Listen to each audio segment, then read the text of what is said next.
I'm dealing with Rwanda and Congo who are fighting and we're trying to get that. Ndi no kwita kandi ku bibazo by'u Rwanda na Repubulika Iharanira Demokarasi ya Kongo, bamaze igihe kandi n'ubu barahanganye, turi kubyitaho mu buryo bukwiye. Na muntu n'umwe ushaka kubivugaho, ariko ndatekereza ko biri hafi kurangira. Birasa nkaho bagiye gusinyana amasezerano n'amahoro, bizaba ari byiza. Ubu mpanganye n'ibibazo byinshi cyane. Magambo ya Perezida wa Leta Zunze Ubumwe za Amerika Donald J. Trump yongeye gutanga icyizere ko ibikomeje gukorwa n'iki gihugu biri kuganisha ku mahoro arambye mu karere k'ibiyaga binini, by'umwihariko ku mubano n'umwuka mubi wari watutumbye hagati y'u Rwanda na Repubulika Iharanira Demokarasi ya Kongo. Ni umwuka mubi benshi batekerezaga ko ushobora kubyara intambara bitewe n'ibikorwa by'ubushotoranyi byagiye biranga igihugu cy'abaturanyi cya Repubulika ya Kongo, nk'aho ikirere cy'u Rwanda cyagiye kibasirwa inshuro irenze imwe, u Rwanda rukanga gusubiza. Ibi byose rero byari ibimenyetso simusiga bigaragaza ko intambara ishobora kwaduka muri kano karere k'ibiyaga bigari. Nubwo bimeze uko kandi imirwano irakomeje, icyo Leta Zunze Ubumwe za Amerika ziri gukora ni uguhuza u Rwanda ndetse na Repubulika Kongo. AFCM23 yagaragaje ndetse inatangaza ko ibyo Amerika irimo bitayireba, cyane ko AFCM23 irebwa n'ibiganiro by'i Doha muri Qatar, aho iherutse kohereza abadiplomate tariki 4 Gicurasi nibwo abadiplomate ba M23 AFC bageze i Doha muri Qatar kuganira n'itsinda rigari ryoherejwe na Son Excellence Felix Tshisekedi. Tukivuga kuri Perezida Felix Tshisekedi utavuga rumwe n'ubutegetsi bwa Repubulika Iharanira Demokarasi ya Kongo, Martin Fayulu yasabye Son Excellence Felix Tshisekedi ko yakegura mbere y'uko manda ya kabiri irangira. 2028 nibwo byitezwe ko manda ya kabiri ya Son Excellence Felix Tshisekedi igomba kuba yarangiye. Bari kumusaba ko yakegura, ndetse ibi Obasanjo, Perezida wa Togo wahawe inshingano z'ubuhuza n'ubundi kuri kino kibazo kireba u Rwanda, Kongo, M23 ndetse na FDLR, nawe yasabye ko hajyaho ubuyobozi cyangwa se leta y'inzibacyuho mu gihe amahoro agikomeje gushakishwa bigize uburasirazuba bwa Repubulika Iharanira Demokarasi ya Kongo. Afande Lieutenant Colonel Wiringoma ndetse na Colonel Nsabimana bagendera agace ka Kiziba, ni Kaziba ndetse na Nyangezi ni muri Walungu. Ni nyuma yuko n'ubundi mu kiganiro kibanza twari twabagejeje amakuru yemeza ko kano karere ka Walungu kari kugenzurwa n'intare za Sarambwe. Muri rusange turaza komoza kuri aya makuru, ariko kandi nituribuze kugenda tutavuze ku makuru yemeza ko AFCM23 yashyizeho Bwana Willy Nshuti, yamushyizeho nk'ugomba guhagararira diaspora cyangwa se abakongomani bari mu mahanga ariko bashyigikiye ingengabitekerezo ya AFCM23. ni ingengabitekerezo y'iminduramatwara, ni ingengabitekerezo igamije kureshyeshya abaturage, ni ingengabitekerezo kandi igamije iterambere rya buri mukongomani n'uko umutungo kamere wabo ushobora kugirira agaciro ndetse ugateza imbere abakongomani bose muri rusange. Turi Songa News nyiditse mugeshi bayingana, tubana kenshi tuvuga ibera mu karere k'ibiyaga bigari, ariko kandi tukanavuga na politike mpuzamahanga byinshi. Reka tuvuge iwacu rero, aho dukomeza gushakisha muri rusange icyahesha amahoro uburasirazuba bwa Kongo, kuko iyo igihugu kimwe mu bigize akarere gitekanye, ubu ni system, natwe twese tuba dutekanye muri rusange. Reka twanzikire kuri Leta Zunze Ubumwe za Amerika mu magambo Trump yashyize hanze cyangwa se amagambo yatangaje. Uyu Perezida wa Leta Zunze Ubumwe za Amerika amaze iminsi ahanganye n'ibibazo by'intambara zibera hose mu isi. Afite ikibazo cy'Ubushinwa na Taiwan, afite ikibazo cya Iran na Israel, afite ikibazo cy'Uburusiya na Ukraine, navuga ko ari nacyo kibanza ku bibazo bimutesheje umutwe, ariko akajya n'ikibazo cy'u Rwanda na Repubulika Iharanira Demokarasi ya Kongo. Yashyizeho Masad Barous, intumwa yihariye ku birebana n'ibibazo cyangwa se na diplomasi ijyanye na Afurika muri rusange. Afite kandi afite uwitwa Steve Witkoff mu Burayi, uyu akaba ari no mu burasirazuba bwa hagati, birumvikana. Afite buri gace kaba gafite intumwa yako. Mu minsi yashize mwabonye Masud Barous, uyu yagiye agendera kano karere k'ibiyaga bigari, agendera u Rwanda, baganira na His Excellency Paul Kagame, aganira kandi na Son Excellence Felix Tshisekedi, aca muri Uganda, aca no mu Burundi. Muri rusange ibi byose nibyongera gushimangira umuhate Leta Zunze Ubumwe za Amerika ziri gushyiramo, ariko nge nabura guhuza no gucika intege kwa Union African. Iyo tubona ibihugu by'amahanga bigira uruhare mu gukemura ibibazo bireba Afurika, byose bisobanura intege nke kuri Union African. Tudatinze cyane kuri Union African, Trump yatangaje ko ibiganiro hagati y'u Rwanda ndetse na Repubulika Iharanira Demokarasi ya Kongo biri gutanga icyizere, ni nabyo twifuza muri rusange. turifuza ko bitanga icyizere cyangwa se hari aho bishobora kuganisha kugeza kuko amahoro yo arakenewe cyane muri kano karere k'ibiyaga bigari. Gusa ibi ni biri kuba hagati y'u Rwanda ndetse na Congo bitandukanye cyane n'ikibazo kireba ubutegetsi bwa Kinshasa n'ihuriro Alliance Fleuve Congo rirangajwe imbere na Colonel Nangaa ndetse n'umuyobozi wa ARSM 23 Bertrand Bisimwa. Iyi nayo n'indi ngingo ihariye ukwayo cyane ko ibireba zino mpande zombi ibyo biri kubera Doha muri Qatar. Mu kiganiro cyacu kibanza twari twakomoje ku bijyanye na bamwe mu badiplomate AFCM 23 yohereje Doha muri Qatar, bihabanye rero n'ibyo Leta Zunze Ubumwe za Amerika zirimo n'ubuhuza hagati y'u Rwanda ndetse na Repubulika Iharanira Demokarasi ya Kongo.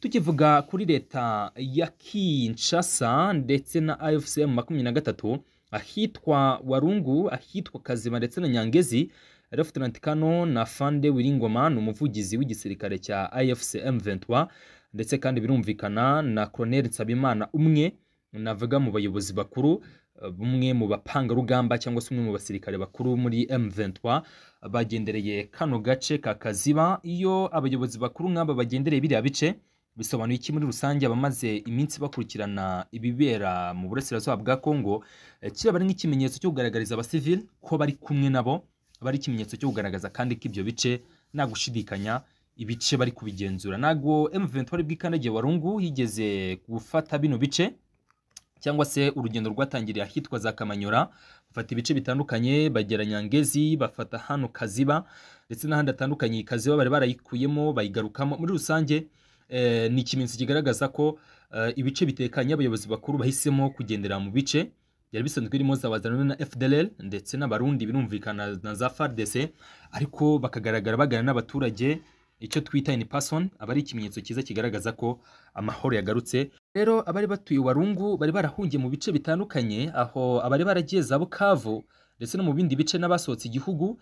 Birumvikana ko rwose mushaka magaruka inyuma mu rugo, kuko biriya bice muri rusange ni bice kugeza ubu navuga ko bitekanye. Uwitwa Martin Fayulu nakozwe ibyo kuba Son Excellence Felix Tshisekedi, Perezida wa Repubulika Iharanira Demokarasi ya Kongo, iyi manda azayisoza. Tshisekedi ubwo yiyamamarizaga manda ya mbere nk'umukuru w'igihugu, benshi bahise batangira gushima Imana, abayisenga cyangwa se abizera kibaho batangira kuvuga ko ikigaragara ari uko amahoro agiye kuboneka, ariko mu by'ukuri ibyo bibwiraga atari byo, kuko Son Excellence Felix Tshisekedi yahise agaragara cyane nk'umuntu w'umunyenambara cyangwa se umuntu ushyigikiye cyane intambara kurusha uko bamubonaga muri image yo kuba aje gusoza ibibazo byari byarabaye cyangwa se aje kurangiza intambara zari zarabaye akanande muri Kongo. Ahubwo akigeraho ibintu navuga ko byose bigira udubi, nibwo M23 muri manda ya kabiri yafashe Goma na Bukavu. Ibyo mvuga byabaye mu mezi make atambutse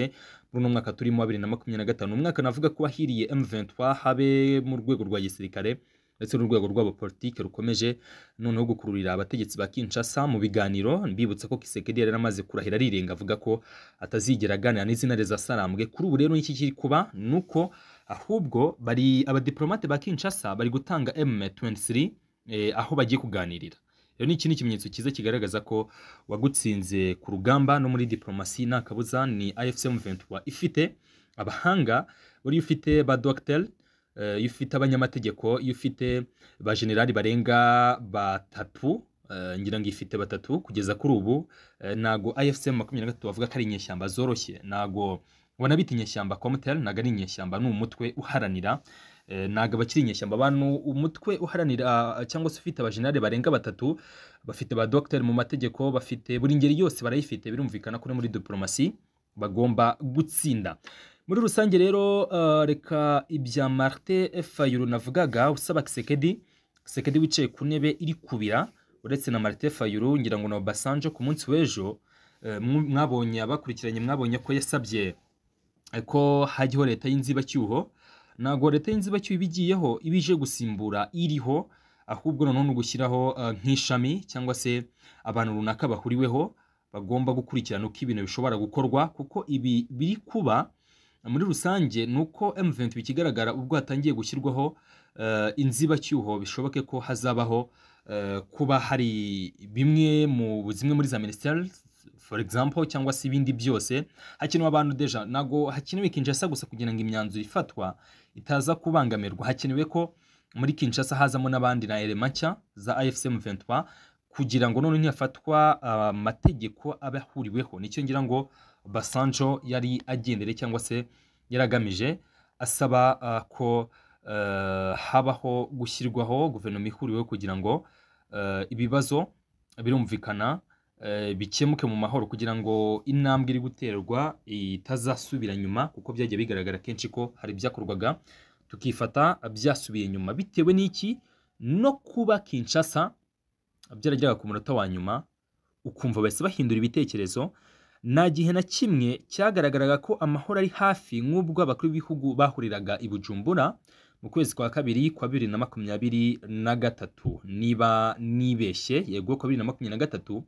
Icyo gihe abantu benshi babonaga ko ibibazo byarangiye, ariko Kinshasa twatunguwe nuko muri rusange twatunguwe no kubona Kisekedi agerayo akatavuga ko agahita ahinduranya muri rusange uko ibintu bimeze, ibyo abakuru b'ibihugu bemeranyije akatavuga ibye. So muri rusange rero ako ibintu bihagaze kuri ubu nuko hagomba gushyirwaho guverinoma ihuriweho nk'uko Basanjo abitangaza. Ariko se ko abatavuga rumwe n'ubutegetsi bwa Kinshasa basaba ko Kisekedi yaba yigejweyo, ibi byo murabivugaho iki? Amagambo ya Martin Fayulu mwayakiriye mute? Muraza kujya muri commentaire mutubwire uko mwabyakiriye no magambo ya Martin Fayulu. Ni mu gihe kandi ku rundi ruhande tuba turi kwihuta kuko tuba dufite ingingo nyinshi z'amakuru tuba turi kugenda tuganiraho, tuba dufite byinshi turi kugenda tuvugaho, ntago dutinda ku ngingo imwe. Yemejwe ko uwitwa Willy Nshuti yabahawe inshingano zo guhagararira diaspora ya AFCM 23 n'ibihugu biri hanze ya Congo, guhereye mu karere k'ibiyaga bigari gukomeza iyo muri Leta Zunze Ubumwe za Amerika no mu bindi bice bitandukanye. Cyitwa diaspora buri agace kose katari ubutaka bw'igihugu, abari diaspora niyo byakitwa mu baturanyi, ni diaspora muri rusange. So ubwo rero nabonye bahamagariye cyangwa se ubwo abakurikira AFCM 23 Willy Nshuti niwe wagizwe umuyobozi w'iyi diaspora ya AFCM 23. Muri rusange rero nuko ibintu bimeze cyangwa se nuko ibintu bihagaze ku ruhando rw'akarere k'ibiyaga bigari. Ngira ngo buri ngingo tuba twagejeje kugenda twicamo gatanu ku kandi, ikiba gisigaye nuko ugenda dusoma iyo noneho byatangajishwe cyangwa se byavugiye mu bitangazamakuru.